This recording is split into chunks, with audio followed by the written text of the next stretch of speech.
Hello everyone, welcome back to another episode of Let's Play Pokemon White 2. I'm your PokeGamer. In the last episode, we climbed up Celestial Tower, and we battled all the trainers that we could, got all the items that we could, and we also got Juniper to return to Marriland so we can get on the plane to head to a new town known as Lentimas Town. Lentimas Town is the home of a move tutor that requires blue shards, so if you have a whole bunch of those right now, that's a good thing to kind of have. There's also an area in Lentimas Town where we can use the cross transceiver, or rather we'll get another call from Yancy on the cross transceiver. Of course, if you're playing as the female character, then the male character will obviously be the one to call you instead. Yeah, so that's kind of a thing. We'll also be going to a haunted house or a haunted mansion, one of the two. I'm just going to call it a haunted house, and we'll be doing that as well, which has 3 really nice items in it. So, well, 1 outside of it and 2 inside, but it's still something I recommend that you go and do, and you'll find out why when we get around to it. So, yeah, we're basically being asked to help with the whole Team Plasma ordeal right now, and Bianca wants to go to Reversal Mountain to kind of research a fire Pokemon that happens to be there. So I mean, there's that. And then if you would like to go back to Marriland, you can talk to her and she'll take you back via the plane.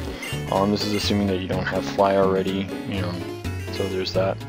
And then up here you can get, I believe, a Firestone is what we can get. So, I mean, there's that. And then once you go, there's no item there, okay. Once you go up here into this one spot, the cross transceiver will start ringing, and Yancy will talk to you. So there's that. So I want to kind of try and do this as quickly as possible. I want to kind of give you guys a reminder for the current events that are going on in Pokemon. For those of us in America, yesterday the Pokeball Pattern Pavilion went live, and it will be live until August 12th. So be sure to go and get that. It comes with the moves, Stun Sport, Gust, Light Screen, and Struggle Bug. It's also at level 12 and comes in a regular Pokeball.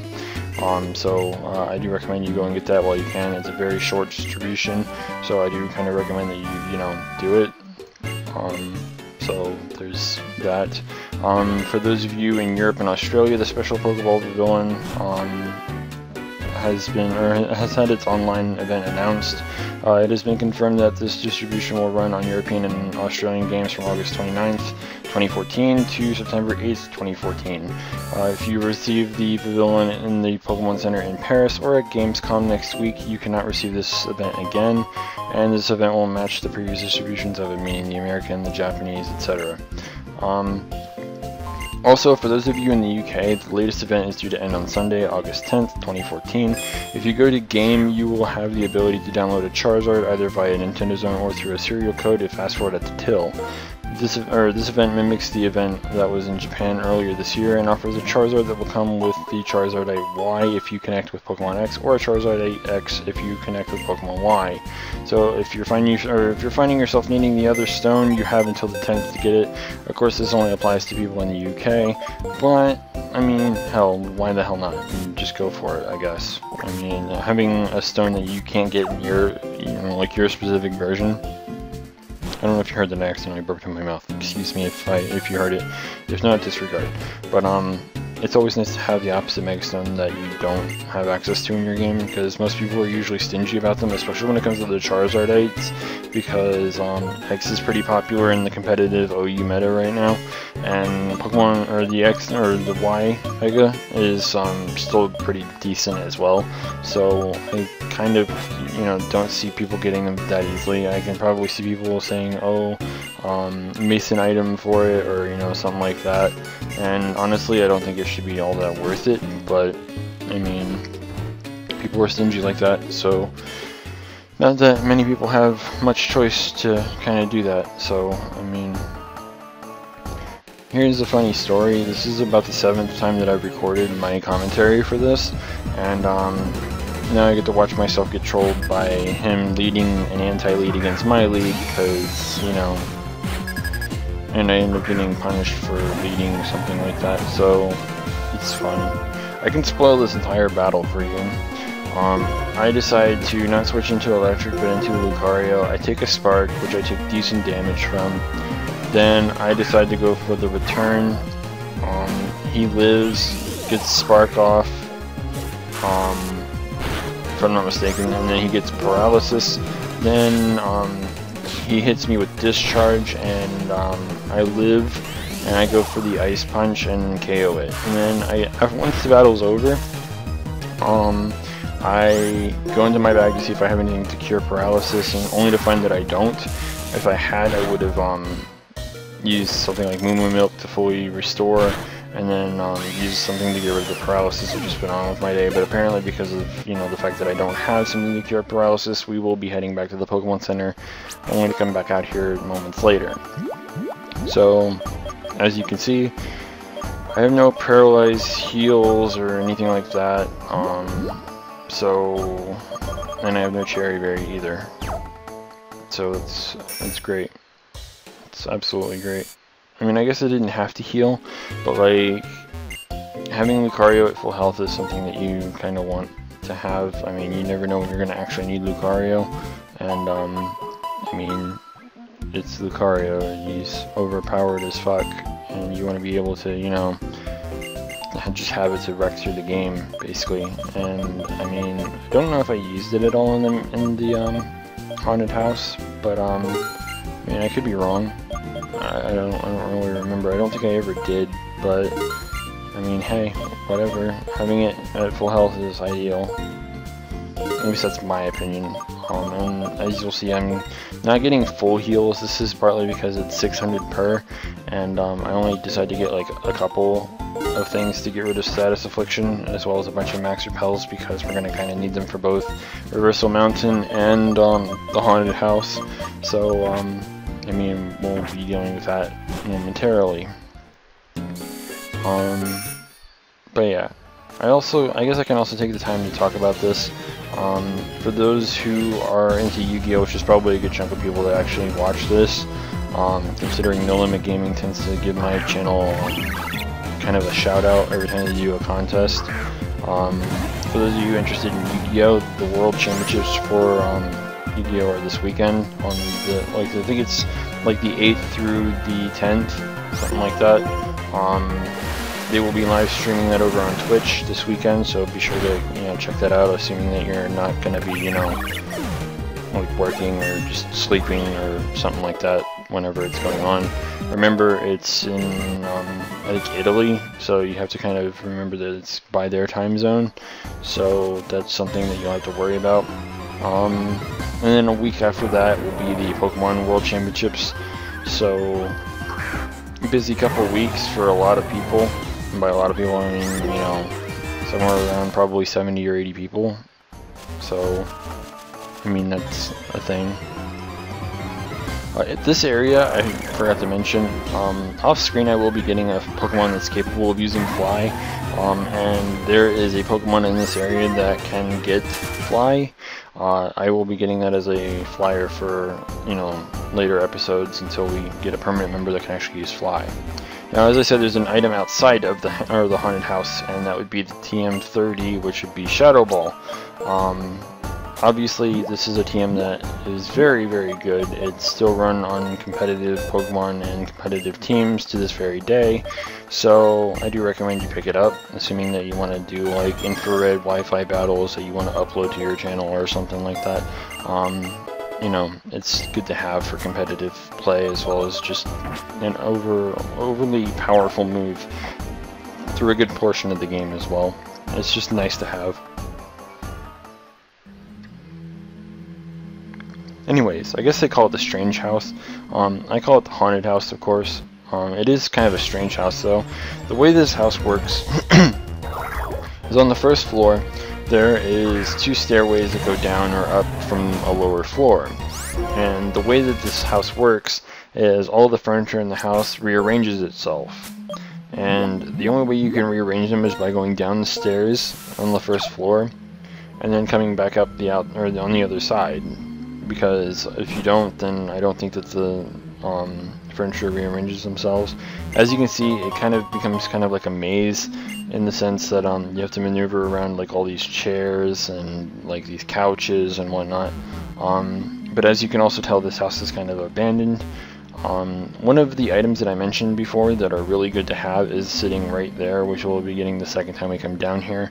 But yeah.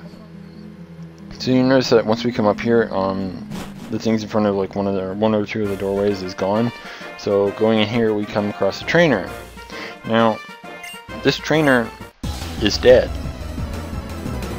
and I mean that quite literally.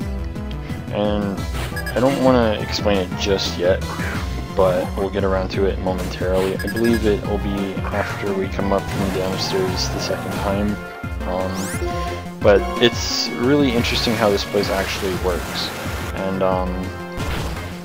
honestly, this is one of my favorite parts of the game, just because of how things work in here. And it also kind of helps, how do I put this, give closure to something that happened in Black and White 1. So, I mean, that'll be kind of a thing, which is cool. I'm honestly surprised that it didn't go for something like Air Slash, by the way. I mean, Air Slash seems to hate me when it comes to this Let's Play. So, I mean, I figured that Air Slash would be what would, you know, be a thing here, not, you know, synchronize. So, I mean, whatever. I killed it in one shot, that's all that matters, right? Free experience, too, I guess. Even though it could have been, you know, anything but free experience. But he's denying the fact that, you know, furniture is moving around or whatever. Or that he's doing the moving around for, you know. And as you can see, you can't get up to the middle one, so you have to go all the way over here to the far right. And you're about to understand to an extent what I meant. Remember the ghost girl from the Marvelous Bridge? She found her way here, and she's asking where her mother, her father, and an Abra are. Care to take a wild guess as to who that trainer was that we just beat? Yeah, that is very, very likely to be her father. So, he's dead. The mother is also dead. The daughter is looking for both her mother, her father, and of course the Abra, which you don't actually find in here, of course. But, I mean, they're all things. They're all here. And it's really interesting how, like, this whole place works. Now, like I said, when we come down here, when we came down here for the second time, we would be able to get to this, which is a dust stone. Anyone that decided to catch a Litwick in the Celestial Tower now has a rather easy accessible evolution item for their Lampent when they get around to it. I'm still not sure if I actually want to get Chandelure for myself or not. It might still be a thing, I'm not entirely sure. But yeah. So coming up the stairs this time, she talks about her dad and said something about the Lunar Wing. For anyone who doesn't know about Generation 4 or Generation 5, the Lunar Wing is an item that ties in with the legendary Pokemon Cresselia. So by coming in here, we get the Lunar Wing, which will be useful later down the line. Hence the reason why it's in the key items. And she's like, oh, I can't take it now. Please return it to the Pokemon. And she said that she was waiting on the bridge to return it. If you would like, I can say this now. If you wish to make Cresselia appear, you will have to be on the Marvelous Bridge and have the Lunar Wing. That is the only way you will get her, it, or whatever to appear. So there's that. Now remember how I said she was looking for her mother, her father, and an Abra? Well, we already found the father, so I would like to introduce you to her mother, Lynette. So it's also kind of interesting because she's a psychic trainer, and I mean, Abra being a psychic type, she probably got the Abra from her mother. So I don't know. It's kind of a cool little type of ghost story type of thing in here that also turned out to be very useful in the sense that you get access to Cresselia later in the game. But I mean, I don't know. Like, I feel like they could have done something more with it. I don't know how exactly, but I don't know. There's also a similar kind of, well, not a similar, but like there is a ghost story in X and Y. And right now, everyone's only suspecting that it has something to do with the legendary Pokemon Hoopa, who has not been revealed officially, or like any kind of like special announcement for something like that. Everyone's just kind of assuming that if you take Koopa Tour, something will happen, but it probably won't happen until it's actually officially released, because I mean, I don't know, like I'm not entirely sure how that's all planning to play out, but it'll be something we get to if I ever get a capture card, because then I'll be able to do X and Y for you guys, which will be something that I'm sure everyone's looking forward to. At least, you know, people that actually enjoy my stuff. So, I don't know. Anyways, considering we're over 50 minutes in the next episode, we will be going through Reversal Mountain and hopefully making our way to the next city. And, yeah, that's basically all we're going to be doing in the next episode, because, I mean, there's a lot of trainers and stuff to go through as well. So, yeah, be sure to stay tuned for that if you haven't already. Don't forget to rate, comment, subscribe, and until next time, this is the PokeGamer, signing out.